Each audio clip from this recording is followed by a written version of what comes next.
Okay, we are now on, and welcome to episode 9 of the Nightmare Press podcast. We are here with authors Michael West and Robin Blankenship, and Robin Blankenship is also a parapsychologist, so they kind of fit both the categories for what we like to talk about on here. So, if y'all would just like to introduce yourselves real quick, tell us a little bit about y'all, and then I'll start grilling you all with questions. Okay. My name is Michael West. I write supernatural and paranormal fiction, as well as some urban fantasy and dark fantasy. I have been nominated for several awards and have had a couple of my books become #1 bestsellers on Amazon. I'm Robin. I am a librarian, a children's librarian. I guess I'm a poet now. I have a poetry book coming out sometime this year. I do have a PhD in paranormal sciences and parapsychology. I just got that this past year. Um, Other than that, I don't know what else. Well, that works. And she Sounds. puts up with me. So, And who's our third guest there? Oh, oh, That's Archduke Franz Ferdinand. We call him Archie. well, he looks like he's getting comfortable. All right. yeah. So I guess we'll start with the authorship. Michael, what got you the old question? What got you started in on writing what you write? Well, when I was very young, I started writing screenplays because I saw Star Wars when I was 7 and said to myself that that's what I wanted to do was make movies for the rest of my life. So I started writing screenplays when I was in second grade, and filming stuff with my parents' video camera and everything. And then when my ideas kind of outgrew the no budget that I had, I switched over to writing short stories and novels, um, which I wrote in high school and college, and uh, didn't really do much with it. I just kept writing stuff, and then when I after I got married and started a family and whatnot, I said, you know what, I'm going to dig these out of the drawer and see if I can do something with this. So that's what I did, and then I just didn't stop. Did any of the old screenplays you write make it into novel form, or did you just kind of get? In fact, there is a whole section in my first novel, The Wide Game, where the author, or the well, the main character is a filmmaker, and he is showing his screenplay to someone else, and there's a whole section of the screenplay in the book, and that was an old screenplay that I had done back in high school. Oh, interesting. Um, so, of all the books you wrote, you said you wrote a lot of them when you were younger, like in college and high school or whatever. Did you which of those books did made it to the light of day? Did all of them, or did you some of them you just decide to toss? I mean, the only one that did was I wrote the first third of my novel Poseidon's Children when I was in college, and I had given it to a friend to read and critique, and that friend was down in Bloomington at IU, and he had a habit of never staying in the same place for more than a couple, like for a semester. So he'd like every semester he'd move to some other apartment or some other living situation, and he packed it up and it just never got unpacked, and he didn't know exactly where it was. Well, it wasn't until about 10-15 years later that he said, "Oh, guess what I found?" And he gave it back to me, and I rewrote the first third, and then just kept going from there. So that novel did end up, but some of the other novels I wrote didn't make it. The short stories, a lot of them were reworked and released, but the only novel from that time that really got out was Poseidon's Children. That the history of that story sounds almost like a story in its own right. The Yeah, lost books that keeps disappearing and showing back up. right. Um, so, Robin, what got you into writing poetry? I think like I never really thought about myself as like actually like being a poet or writing like poetry because it all started like when I was a kid. I kept a journal and I wrote like, oh God, a crap ton of like super angsty kid like poetry, like, oh woe is me and Yeah, life sucks and my I was talking at work, like I haven't grown out of my emo phase yet, but like it was all like some of it I like think about and I'm like, oh Lord, I would worry about this child. But I kept writing it and just never thought about it as poetry. And then I don't know, we had some conversation about it and like Yeah, she would show some of her poetry to me, and I said, "You need to get this published. This you got to put this together." I wrote like a joke poem to my friend Sayla about Star Wars and like all the relationships in that. And like, so I would do like silly things like that, but I never really thought about it as, like anything serious. And then he's like, you should get this published. And I ended up having like 400 and something poems. So it's kind of an eclectic mix of like what I call the angsty poetry, like, my emo phase. And then like I have some ones that are like horror poetry. They're like little horror stories. And then some about historical events. so it's a very diverse mixture. Yeah. Well, it's like a culmination of a whole bunch of, years of stuff. And so I just handed it over to the publisher and was like, you might want to split it. I don't know. So we'll see what they decide. Yeah. Who's it coming out with? Hydra. Hydra. Okay, yeah, they're a good group. I like them. Um, who are some of your favorite poets and poetic influences? Like, it doesn't all have to be poets, but what else influences your writing? It's really funny because like in school, like in English class, I would trash the poetry. Like like all of it. Like if unless it was like Gilgamesh, I was like, what is all this crap? Like why are they talking about this? It doesn't make any sense. And like because in school, all we got was that poem, like, is it fit in the iambic pentameter? And it was like, so it's all like the lamest poetry on the planet. And so my mom had Robert Frost poetry. Like that was my only like poetry to read. And I'm like, oh my God, all this crap. Like, what is this? All this And stuff about trees and fences and leaves and all that kind of yeah. And I'm like, I guess that's why I never wanted to call myself a poet because I trashed poetry all the time. Yeah. But it was like the poetry that was in the old English textbooks in the 90s. It wasn't exactly like, killer poetry, but mostly a lot of it is I like consider music poems. So like all the songs, like some of the things I wrote, like I think I had in mind could be a song because I like to sing, but I never really, that's why I never really thought of them as poems. I just thought of them as like lyrical pieces of, me expressing myself.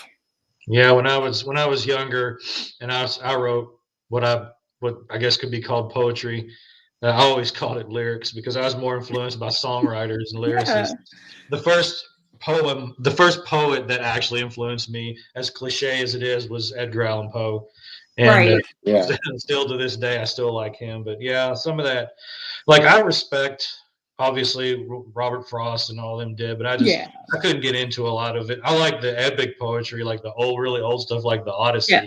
But that's a whole Yeah. that's a whole different thing. That's an entirely different. Right. That's an adventure. That's Yeah. not these little short, like, 4 lines and you're trying to interpret it and you have no idea what it could be. And I think that's why I like the longer pieces because same here. Get more into it. Yeah, and she goes, I don't know, this isn't like something that you really read or whatnot, but if you could take a look at it. And I told her, I said, the only real experience I have with writing poetry is back in the 90s.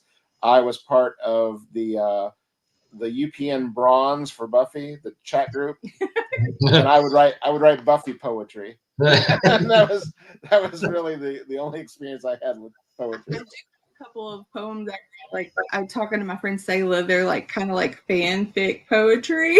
Yeah. So that was some of them. I'm like, I don't know. These are kind of silly. Yeah, I put out a poetry book a couple of years back, and I'm just kind of like, I feel like pulling it off because I'm pulling it off Amazon because I'm like, Well, I don't know. like when you write poetry, like it's just much more personal. So if you read my poetry book, you're gonna learn some things about me, Right. whether you want to or not. So I think that was like my hesitation at first. Is like, okay, I'm putting this out here. When they read it, this is it. It's out there. So I don't know. I kind of went back and forth on it for a while, but poetry is definitely a different style. It's like, because you know what they say about novels and short stories, it's a story. Don't, they say separate the art from the artist. It doesn't, even though we should all stick to the idea of writing what we know, or at least learning more about stuff that we're going to write about. If we don't know much about it, you're still just making up a story. It's not really you in there. There are pieces of you in there. But like with poetry, it's usually that comes from you. That comes from who you are, unless you kind of have like a stream of conscious thing, kind of like how Bob Dylan wrote his lyrics. They seem very stream of conscious, and sometimes that's the approach I took writing poetry, because I was just had words up there. But I think still a lot of that is still going to like get your personal feelings in there at one point or another. Well, I think that's one reason why songs especially can be so inspirational to authors, is that you hear these kind of poetic bits of lyrics, and it just sticks with you, and you're like, well, okay, what does that mean? What's the story behind that? And I mean, I have had literally entire stories that spring from one line from a song. So it can be powerful. There are more. I'm sorry. I'll say there are more. My writing is more. There's probably more songwriters that inspire my writing than actual other authors, like other novelists. Yeah. There's really not a whole lot of. There are really not very many novelists who actually inspire me as a writer. It's weird. Yeah, well, growing up in the 70s and 80s, like I did, of course, it was Stephen King and Clive Barker. Those were like the main influences, and then I do love Clive Barker. And Rod Serling and Ray Bradbury. Ray Bradbury was probably the first author I really got hooked on. Yeah, I'm a big fan of the Twilight Zone too. So the original Twilight Zone, not this. I don't know what this last one they came out with a couple of years ago. I think it's complete garbage. It was just awful. And I think they did the Twilight Zone again a few times. That wasn't so bad. Yeah, there were a few episodes of the 80s Twilight Zone. There's one, if anybody you can get the collection out there on Amazon and whatnot, but if anybody ever watches on reruns or whatnot, but there's an episode called The Elevator.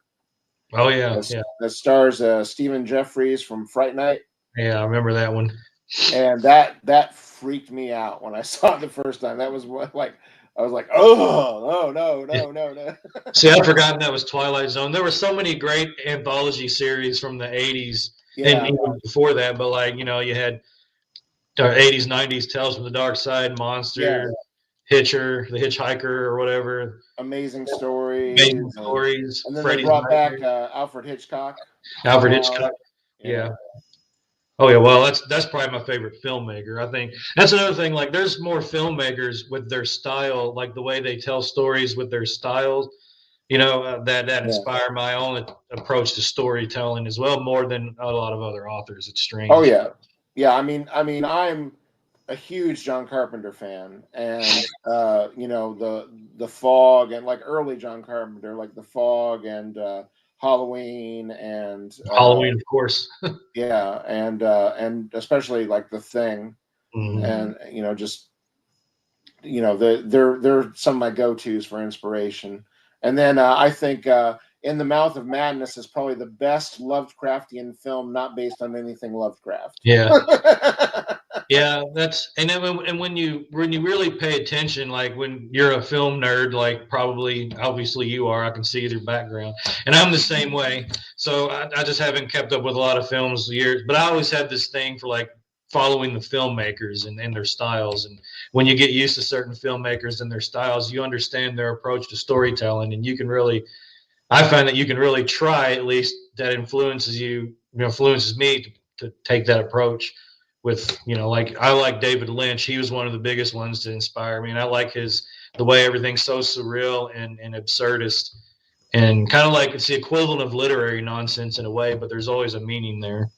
My son cried for like a whole week recently when Lynch passed. Yeah, So, it was. Yeah, it was sad. He hadn't made a movie. I think Inland Empire was his last one. Yeah, But he had been so ill. But yeah, I was sad to see him go. yeah. But yeah, the Clive Barker on the writing side, Clive Barker, Stephen King, and then also as a filmmaker with Nightbreed. Nightbreed was and Cabal, the book that came from, just really inspired, especially my dark fantasy series. That whole collection of the Books of Blood. Of course, you got Books of Blood 1, 2, and 3, and then the other, like, In the Flesh and the Inhuman Condition and Cabal. Like those are all considered part of that whole set. And I'm not a big short story fan, but those are just some of the most brilliant writing contained in that whole entire collection. It's amazing. What always got me was the fact that Stephen King could, take a trip to the grocery store around the corner and turn it into something terrifying. Yeah, he could take everyday things and turn it into something terrifying. Yeah, and I always loved his characters. I thought his characters were very believable, very, you knew these people, you grew up with these people. You there's, you could point to everything in one of his books and say, yeah, I know that person, I know somebody who's like that. Whereas Clive Barker was far more flowery and poetic. It's like I always said when I started writing, I said, I want to write characters like King and prose like Barker. And because I mean, Clive's writing is just gorgeous. I mean, he can take the most disgusting, vile thing and make it so beautiful, Yeah, you can't. No, it's true. I think in one of the books I wrote, someone was talking about him, and they referred to him as the devil's poet. So but the thing like with King and Barker, and you mentioned Lovecraft a minute ago, it's like I always differentiated between like someone being a good storyteller versus being a good writer. You can be both, but sometimes you can be one and not so much the other. But it's like with the way you divided it, it's like Stephen King's approach at storytelling and the way he turns everyday things into monstrosities that you don't quite understand sometimes had that sort of H.P. Lovecraft vibe to it, whereas Barker kind of had more of the prose that was similar. Right. I mean, you look at King's story, The Mist, and it's straight up Lovecraft. Yeah. Well, that movie had a hell of an ending, didn't it? For The Mist. Yeah. A lot of people hated it. I think that's kind of what made it interesting, but I don't know. Yeah. See, I'm weird about that ending because I hated the last half of it. It's like I liked the darkness of it, and then they go and the fog clears and the sun comes out, and I'm like, oh no, that's too much. I said it's fine to have the army come in and and people that it's like if they would have waited 5 minutes, they would have been all right. But then to have the sun come out and the army is like killing all the creatures and everything, I'm like, well, that's too goody. That's too good an ending. That's a happy. That's ending. A happy ending. It's like well, I was griped about. I loved Spielberg's version of War of the Worlds until the very end, because then it's like going, oh no, you copped out. The son lived. It's like you can't have it both ways. You can't have this total emotional moment of, oh my God, they just killed this person, and then like, nope, everything's all right. It's fine, and it just doesn't work. It's like even if the disease killed the aliens, there's going to be a huge effect that it had on the world that no one's acknowledging. Right. I mean, they did just come up from ground and obliterate probably at least thousands of people. Yeah, I mean, and there's so much imagery in that movie, like the train that goes by that's just in flames Yeah, and stuff like that. There's just so much imagery that's just so dark and shocking and whatnot, especially coming from Spielberg. yeah, Um, and then he just goes and ruins it with a totally happy ending. yeah. And that was probably that's one of my favorite Spielberg films. I mean, you got Jaws, Saving Private Ryan, and I guess for me, War of the Worlds would be the next one. But yeah, I agree. I think that ending was a bit too abrupt. Like, Well, and we were just talking the other day about Spielberg's uh, Empire of the Sun, oh yeah, that's a good one and too. I really I like that. love that movie. And Yeah, that that's came one out of the same year as The Last Emperor, and The Last Emperor was getting all this praise, and everybody was yeah. dumping on Empire of the Sun. And I thought Empire of the Sun was, 3 times the movie that Last Emperor was. I do too. But I guess at the time, I think wasn't it was it Bertolucci or whatever who made. Yeah, Yeah, and he was this big deal. They were trying to yeah. give those those directors some, I guess, some praise, and Spielberg was still just a special effects guy at the time. So but yeah, I agree. I think Empire of the Sun was a lot better. I always loved that movie.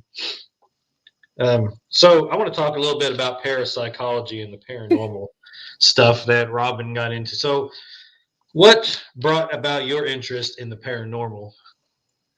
Well, so I had to write a dissertation and I had to write a master's thesis on it, and so I kind of wrote about why in that. So I'll just kind of sum it up for you. So when I was a kid, my mom had some issues, and the first time I ever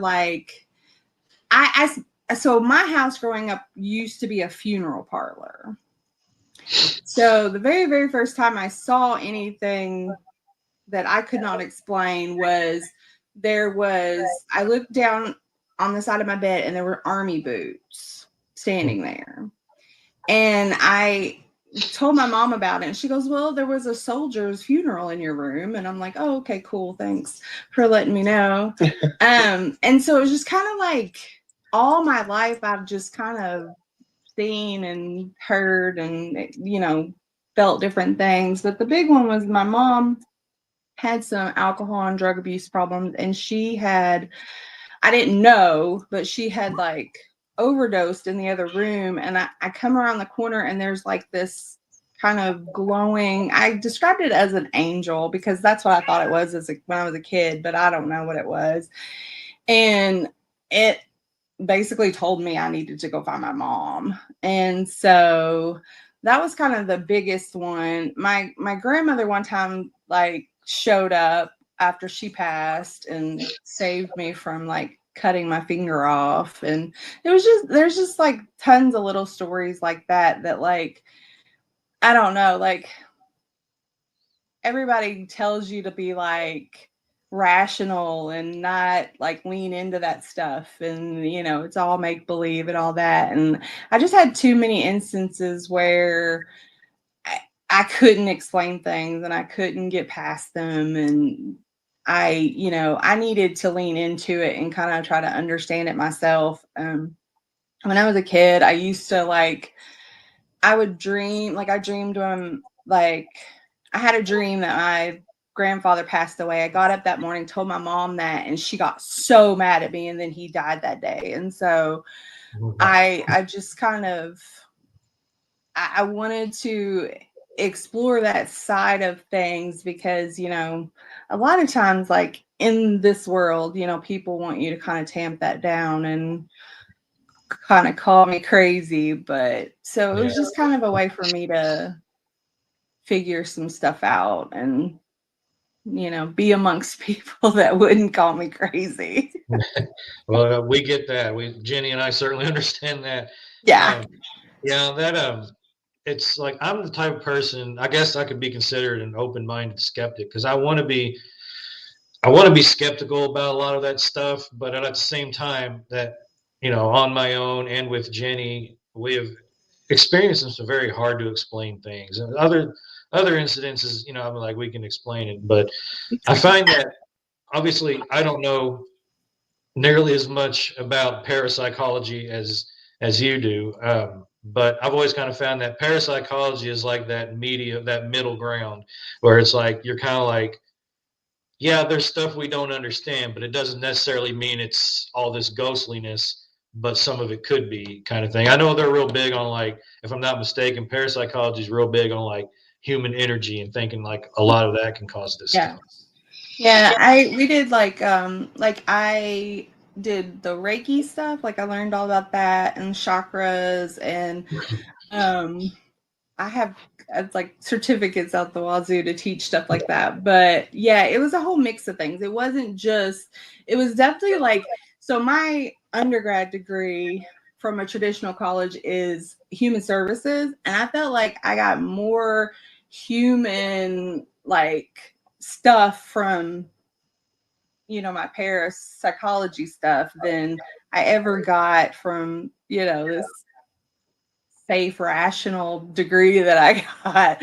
Yeah. So it's like, it's the whole thing. It's like, you know, like nature and understanding yourself and understanding your place in nature. And, you know, there's something to be said about understanding you as a whole person, you know, because we shut down and lock away a lot of things, and it's just not good, you know, like, and you know, the whole, especially the chakra things, like, you know, when things are blocked and things are not working, then you're not good. I mean, it's just not good.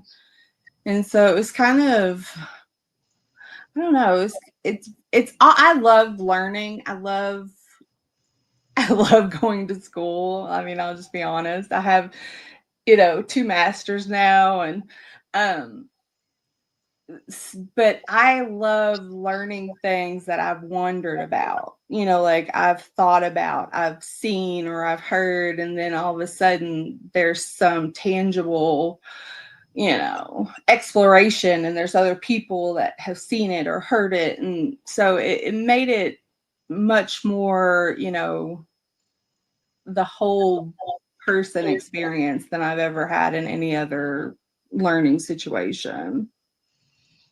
Yeah, I've always, like, since we got into the paranormal, I always found the concept that a lot of the ideas that parapsychologists have talked about and discussed to be very interesting.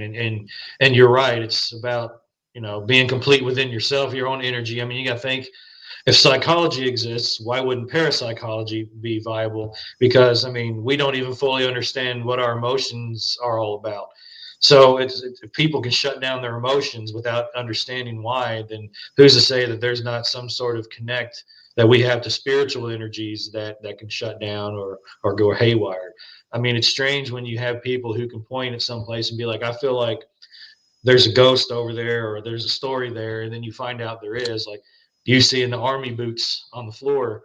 You didn't know about the soldier's funeral in there, and then all of a sudden they're like, oh, there's a soldier's funeral was in here. So I mean, there's connections that people have to these things, and I think it's good to remain rational but also open-minded.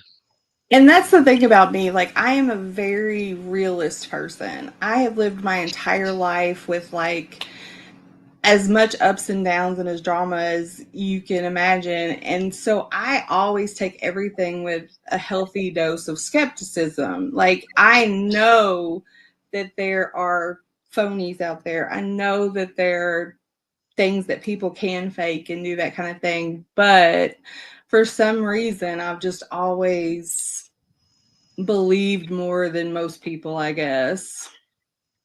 Yeah, I'm still, despite the years we've been doing in research, and I'll watch those shows on television, Mhm. and I'll be like, that's probably just this, that's probably just that, and it's like, but you know, because I don't know, I think it's best to try to discount things like when you first see them, but at the same time, there's some explanations that just don't always work as well as just saying, you know, this could just be something paranormal we don't fully understand.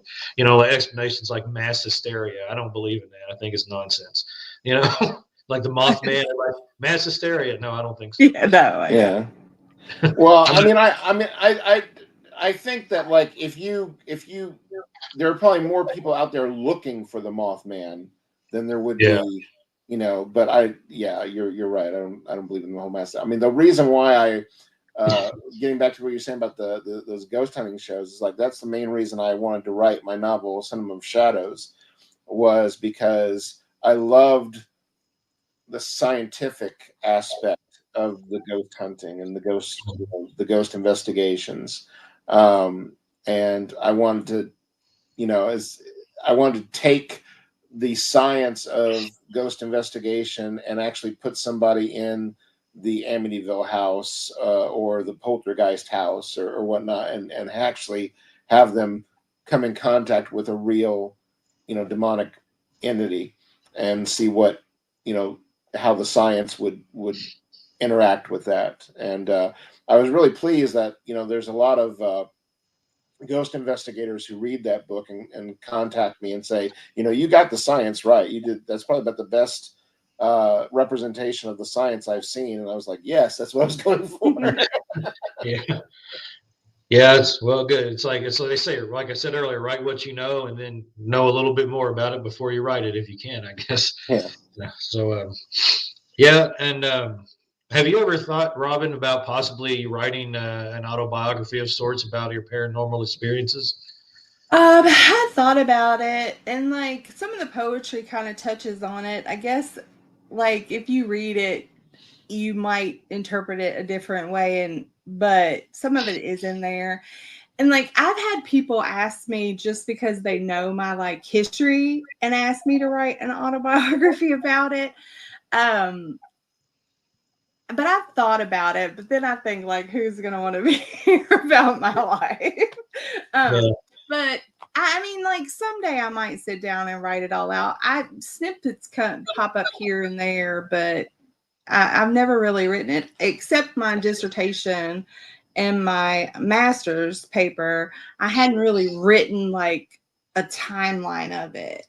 And for that paper, it really was like, this is what happened at the beginning, and then this is how it progressed. So it's kind of cool to see that. So I've actually thought about expanding my dissertation and taking out the more research scientific stuff and then just expanding the personal narrative part. I think that would be fun, but maybe someday. Yeah. The thing is, I don't know, like you're right, like people are kind of iffy about writing autobiographies because they might feel like who would want to read it. But you also got to think, look at some of these autobiographies that get, or the memoirs, whatever you want to call them, that get popular. And it's like you never heard of these people before they wrote it, right? Like the Glass Castle or something? She was, is Yeah. that what it's called? Yeah, she was nobody. And Yeah.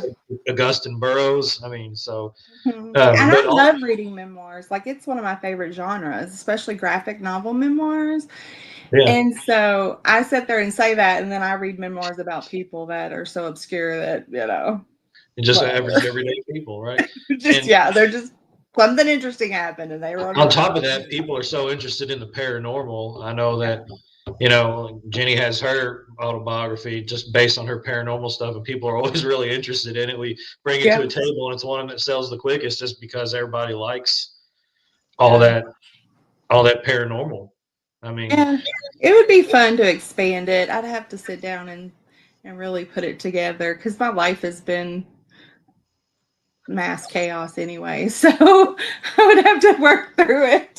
so mass chaos plus the paranormal is bound to work. The bestseller. Have you ever been involved in like investigate like paranormal investigations or? So I haven't. I've been on like some of those like go with somebody else that's doing it, but I've never done it like personally. I've gone on. I mean, like Mike like says when I go on a ghost tour and I'm like following like catnip. So I grew up in a house where history was very revered. My brother's a history professor, and so I think about the show is not that great, but there was that show where there was the psychic girl and then the guy who investigated the buildings. Yeah. The Dead Files. Dead Files, yeah. So I loved both parts of that. Like I love the idea of both of that. Like I want to research this place and then I want to figure out why the ghosts are so angry. Like I want to do both. So it's like, so the history part of things, and maybe that I'm a librarian, so I mean, Yeah. it kind of goes hand in hand, but like I'd like to do that kind of thing, but I'd also like to do it kind of like they do, where she goes in and then learns the history. But So I think I've been on several ghost investigations. One in Colonial Williamsburg that was really interesting.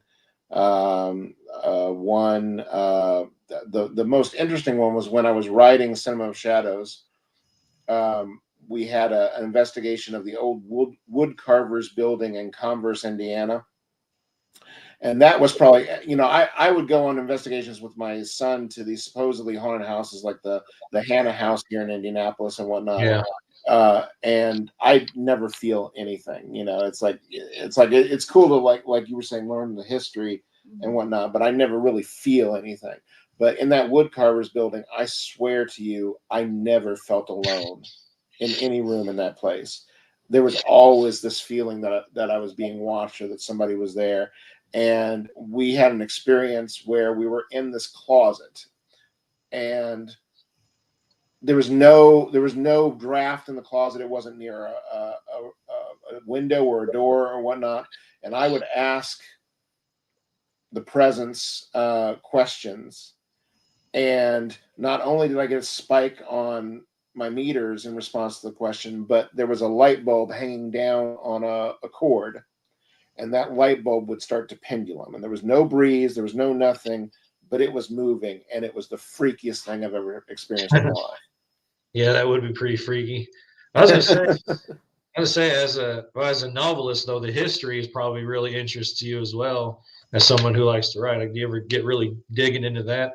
Yeah, one of the first vacations we actually took was to Williamsburg together as a couple, and I'm a huge history buff. I love learning about, especially early American colonial history and Revolutionary War, Civil War. So it just it fed into both of our. I'm going to New Orleans for our honeymoon. Yeah, so. yeah. Yeah, that would be interesting. That would be really cool to go. Yeah. All the cemeteries I want to go to. Yeah, that's the necropolis of America. Right. Well, we're going to Hilton Head here next week, and there is a cemetery in Savannah, Georgia, not too far from Hilton Head that we go to a lot. That I want to take her to. That it's where they filmed parts of In the Garden of Good and Evil or whatnot. Yeah.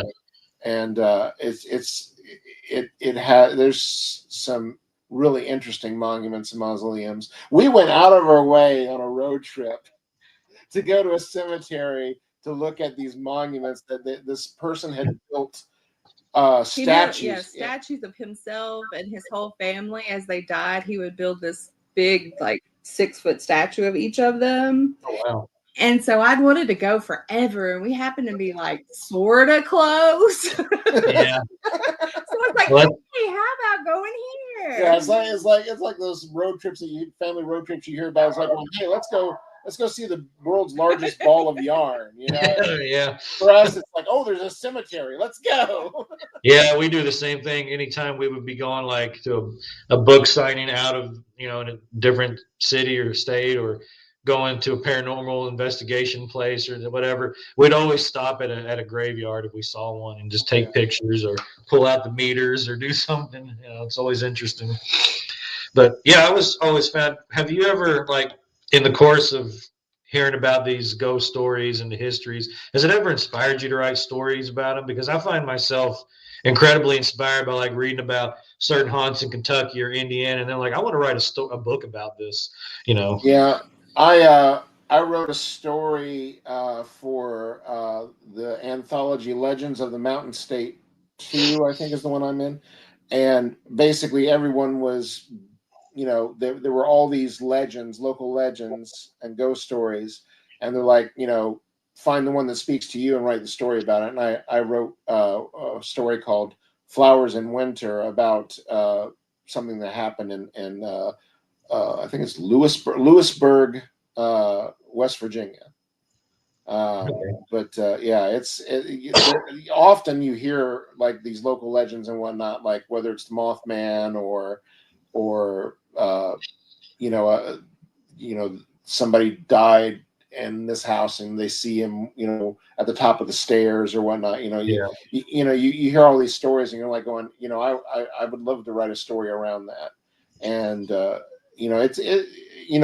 and even if you don't write a story about the actual legend, sometimes pieces of that make their way into other things you're writing. I mean, there's a lot in Cinema of Shadows that I did that. I mean, the whole story takes place basically in this old abandoned movie palace, but there's a lot of the interactions and ghost experiences and whatnot that are based on other things or campfire tales or whatnot that all make it in there. Yeah, that stuff's always fun to hear about. You mentioned ghost standing at the top of the stairs. I've noticed, and I'm sure as you all have too, that a lot of stories involve ghosts in hallways, stairs, doors being slammed, and stuff like that. And Jenny and I were discussing that once, and like I thought maybe it's because like that was a means of conveyance in life. Like you go from one room to the next by going to the hall, down the hall, up the stairs, down the stairs, get to the other floors. And I wonder if like ghosts, spirits are caught there because like them trying to get to the other side or just not knowing where to go, or if it's just residual from having passed that way so much. What would you all think about that? I think like what you're saying is what I mean, very much what I think. I think it's them trying to find whatever they were looking for that keeps them here in the first place, whether it's the person or the place or, whatever. I think like, and like, I'm a big believer. So like, I make the joke, but we have like my parents' ashes downstairs. And so, and my first wife's ashes. We have a whole reliquary. Wow. I felt like I brought my dad with me. Like I feel like he's with me, like for real with me. And so I think like I feel like he's like doesn't know where he is.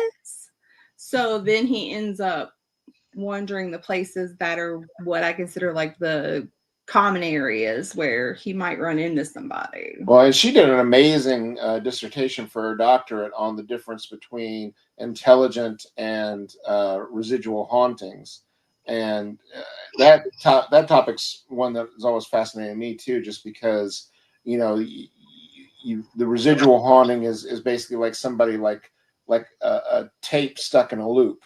Yeah, it's an imprint. And then you always I think most of the hauntings that we hear about are residual, and then but you always want that interactive, that intelligent haunting. That's what you're always looking for when you go on these investigations. One of the first ghosts that I ever like felt out in the real world. Not, my house was chock full of them, but we in Frankfort, Kentucky, Liberty Hall and the Gray Lady. You may have heard that one before, but you always see her standing up in the window looking out, and she's literally waiting for somebody to come back, and that's what that's where she's going to be, because that's where she would stand and look for them in life. So it just makes sense that she hangs out there. But your other question about writing a story, I'd love to write a Gray Lady story, but I don't know what I would do with it. I noticed, I think Liberty Hall is one of the places we wrote about in Kentucky's haunted mansions. Mm-hmm. And if I remember correctly, the lady in gray, or the Gray Lady, is she also the one that would go and like somebody staying there? I think it was her. It was a skeptic stayed there because they didn't believe in it, and then they woke up one night to her basically putting a blanket over them or something, and they left the next day. Is that the same? I think that's the same one, right? Yeah, she was very like who they think it is was somebody that had come there to help the Browns with their children, like a family member or whatever. So that's one like legend, and I kind of like stick with that one because I kind of like it, because she's a very sweet, like caring person. I want to believe she's a good one. She's a very good spirit. But I'd love to do some more research on that and like do something with it, but Well, when I was staying at the woodcarvers building a second time, I was in the room, and the room latched from the inside. So there's no way that, I mean, the window was shut, the room was latched from the inside. There's no way anybody's getting into this room but me. And I had been writing, and I have a habit, like when I'm in the middle of something and I just am too tired to go on, I don't really shut my computer down. I just kind of set it off to the side and then come back to it the next day. So I'd been stopped writing, I'd taken my laptop and I put it on a chair across the room so nothing would happen to it. And then I go to get my laptop the next morning, and at the top of the page, a new page was there. It wasn't exactly where I had stopped, but it was a new page. And at the top, all in caps, all underlined, was "why" with about half a dozen question marks. I'm like, what is this? And yeah, and it freaked me out. And so I'm telling another author, a friend of mine, Bob Freeman, who his parents actually were caretakers of the building at the time, but he came in with some divining rods and was asking questions. And through the questions, we came to find out that the room that I was in belonged to a young lady at some point in the past, and she was not happy at all that I was in her bed. Get out of my bed, you strange man. Yeah. I've noticed there's a lot of stories of the lady in some kind of color in a lot of these places. There's a lady in white, there's a lady in gray, there's a lady in black, there's a lady in blue. It's interesting how, and there's so many different ones that are like lady in white. It's very interesting how those stories kind of. Well, and a lot of it, I mean, depending on your interpretation of good and evil, you always hear about the lady in white, but then you hear about the shadow people. Yeah, the shadow people. And the shadow people. I've always been fascinated by the shadow people. Yeah, there's a lot of different theories about them. Yeah, she always jokes as like, you think you're dark, but you're not really dark. But my proclivities tend to go toward the darker aspects of things. I'm the same way. I want to go to places that are supposed to be, possessed by a demon or something. That's kind of something I want to go to. Like I wanted to go to like Bobby Mackey's basement or something or whatever, where supposed gate to hell is over the hole to hell or whatever it is. Right. That's kind of I'm interested. And then they always post these pictures of these like old rundown mansions on Facebook or whatnot. It's like, would you stay here for $1 million? I said, I'd stay there for $10.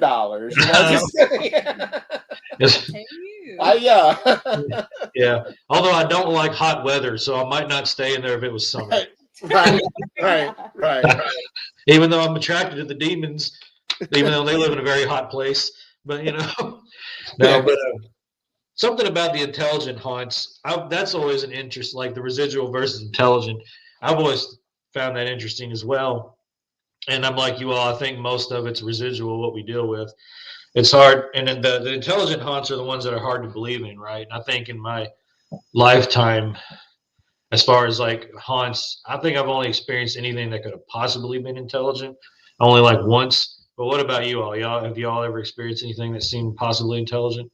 I mean, the closet incident I told you about earlier was probably the closest thing because I mean, we were asking questions and stuff was happening in response to our questions, and same with the divining rod. So those two instances at the woodcarvers building were probably the only thing that I've had. I was going to say the typing on the computer seems pretty possibly. Yeah. It's one of those things where it's like, if you hadn't lived it, if somebody was telling you this story, you're like, yeah, right, okay. But like to live it, you're like, oh my God, it's like if you didn't believe before, it would push you toward believing in a big way. The only ones that I felt were like intelligent were like my family members. Like I have an uncle that I swear is my guardian angel, if you believe in angels, but like, he is like physically stopped things from happening. So I I mean, I told my aunt finally after he passed when I was in middle school, and I was like, I think I'd be dead if he wasn't with me. And so I think that and my grandmother were the only times that I really felt like I could interact with them, even though there wasn't. And for me, I don't see a whole lot of like them like sitting here and having a conversation with you, but the interaction is that they're manipulating the world that you're in. So whatever happens, like with the knife, my grandmother moved it out of the way before I could step on it. So that was the intelligent part, as you say. Like, it's not like she sat there and was like, Robin, stop, you're being dumb. Yeah, right. Yeah. That's probably a little more difficult for them to do anyway. Yeah. Well, my dad told me a story. He goes, Mike, you're gonna love this. I'm like, oh, okay. And he's like, so my grandmother, my dad's mother, used to live in the house next door to my aunt and uncle. So it's like my aunt and uncle, when they left home, they got married, they bought the house like right next door to my grandmother, so they would be close to her. So my grandmother died, and somebody else moved in, and then somebody else moved in after that. And so the people that lived there several years ago were talking to my aunt and uncle, and they're like, this craziest thing happened. They're like, I walked around the corner into the kitchen, and there was a man standing there. And he looked around and said, I like what you've done with the place. And then I blinked or I freaked out. And then when I looked back, he was gone. And they started talking and whatnot. And then they ended up showing her a picture of my grandfather. And the lady's like, oh my God, that was the man. That was who it was. So, it's like, you hear stuff like that and you hear it from other people and you're like, okay. But, when you experience it, and especially like what we were talking about earlier with the psychic who didn't have any foreknowledge of the houses when she went in there, and then she would find out stuff out later. That's the stuff that I tend to think is more credible when people come to you and they're like, I saw something, I don't know what it was or whatnot. And then you say, well, do you recognize this person or whatnot? Or did you know that this was the site of one of the bloodiest battles of the War of 1812 or something like that? When people find out about stuff after the fact, those are the stories that I think are more credible. Yeah, I remember we went to Maple Hill Manor and stayed the night. And in the room that we were in, that's the one with all the alpacas. Are you all familiar with Maple Hill Manor?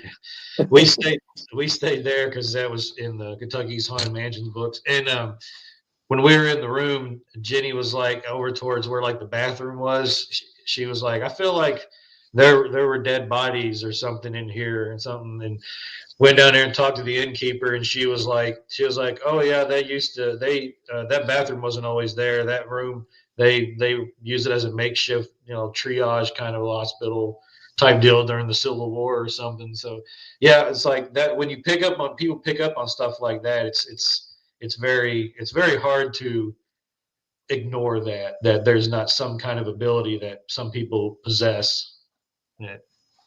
And it was in one of my papers, like growing up in Kentucky, I think the whole damn state is haunted. Yeah, like, there's a lot of ghost stories in Kentucky. Like there are places that I walk and it's like, I know somebody bled to death right here. Like I just know that this is one big nasty, whether it be a feud or the Civil War or whatever. Kentucky is like the bloodiest feeling state to me I have ever been in. It's that's our Kentucky Strange and Unusual Haunts book is about that thick because of it. There was even a lot of stories that we left out because there just wasn't enough historical information or credible ghost stories. Just like, oh, lights come on by themselves and doors slam. It's like big deal. But like, that could be just an old rickety house with problems. But yeah, so no, I get it. You're right. Kentucky's exceptionally haunted, supposedly.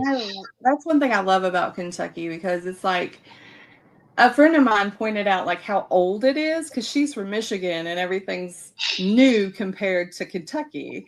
And I just, it got me thinking about how much I love like how much history and how much, haunted it is.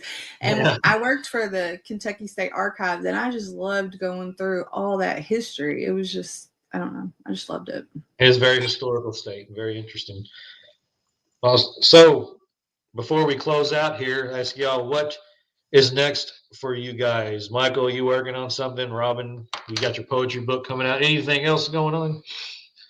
So I started another program that by the end of it, I'll be a certified paranormal investigator, and I'll have a PhD in cryptozoology. Oh, awesome. Yeah, cryptids are interesting. So that's kind of what I'm working on now. I wrote some more poetry. Like I've been consistently writing more poetry, but I don't know if I'll focus on that right now. But now I kind of want to like write my autobiography. Yeah. Hey, you should. That would be really neat. I have started a fourth, what I call my fourth and final Harmony, Indiana book, but everybody keeps saying it's not your final one. It's not your final one. But yeah, I've just started that. I'm my goal this year is to really focus on it and get it done. But I've got that, and then of course we're planning a wedding. So yeah. Awesome. All right. Well, that's cool. I appreciate you all coming on, and very interesting stuff. A good combination of ghosts and horror and fiction and nonfiction and the metaphysical. So, thanks a lot again, and we'll go ahead. Thanks for having us. All right. See y'all soon. Bye. And